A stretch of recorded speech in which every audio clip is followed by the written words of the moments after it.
Hi, this is Drew with the Daniels Ag Services with your morning report. Grain markets came in mixed yesterday with corn and wheat trading higher while beans finished the day lower. They're all currently lower so far this morning. We did get some data from the Ag Outlook Forum this morning as far as planted acres and average farm price goes. So without further ado, let's grab the whiteboard and take a look at it over here. Alright, so let's get this up there for you. So what we're going to go over here is black is what planted acres are estimated at for 2014 from the Ag Forum. Blue is what they were for 2013, what the USDA currently has them at for 2013. So it's not going to change on really either side. But planted acres are estimating corn to come in at 92 million planted acres. That compares to 95.4 million for 2013. So what we saw with the corn market in 2013 was did a great job producing, really replenished supplies, so the price is much lower. So obviously we're going to see lower planted acres as far as corn goes when the price is lower.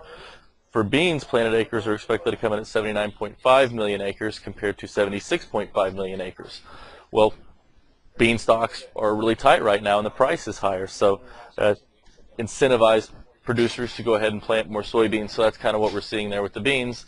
The 2014 soybean market is expected to be a lot like 2013 corn market. And if you've taken a look at any of our grain analyst reports or any of the webinars I've done in conjunction with AgriCharts, you'd know that that's not a surprise to hear that come from us. And then wheat planted acres are expected to come at 55.5 million compared to 56.2 last year. The average farm price for corn is expected to come in at $3.90 compared to $4.50 last year. The big drop is over here in soybeans. Average farm price is expected to come in at $9.65 this year compared to $12.70 in 2013. And then wheat expected to come in at $5.30 compared to $6.80 last year. So that's some of the data we got out from the Ag Forum this morning. Should get some good supply and demand data to go over with you tomorrow. And we'll definitely have that in the morning report for you. But as discussed earlier, expect the 2014 soybean market right now with normal weather to be a lot like the 2013 corn market. Producers did a great job of replenishing supply in 2013 as far as corn goes.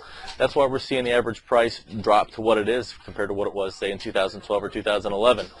The USDA is expecting farmers to do the same as far as soybeans, do a great job replenishing stocks. Obviously, we won't have ending stocks anywhere close to what corn is, but for soybeans, the stocks-to-usage ratio should be raised, and that's why they're expecting the price to fall, much like the 2013 corn market. So if you have any questions, let us know. Otherwise, we'll see you tomorrow with some supply and demand numbers. This material is conveyed as a solicitation for entering into a derivatives transaction. This material has been prepared by a Daniels Ag Services broker who provides research, market commentary, and trade recommendations as part of his or her solicitation for accounts and solicitation for trades. Daniels Ag Services, its principals, brokers, and employees may trade in derivatives for their own accounts or for the accounts of others.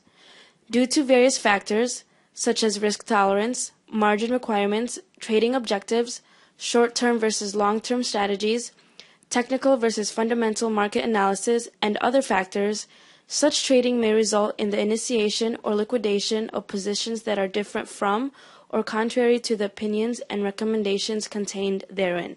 Past performance is not necessarily indicative of future performance. The risk of loss in trading futures contracts or commodity options can be substantial, and therefore, investors should understand the risk involved in taking leveraged positions and must assume responsibility for the risks associated with such investments and for their results.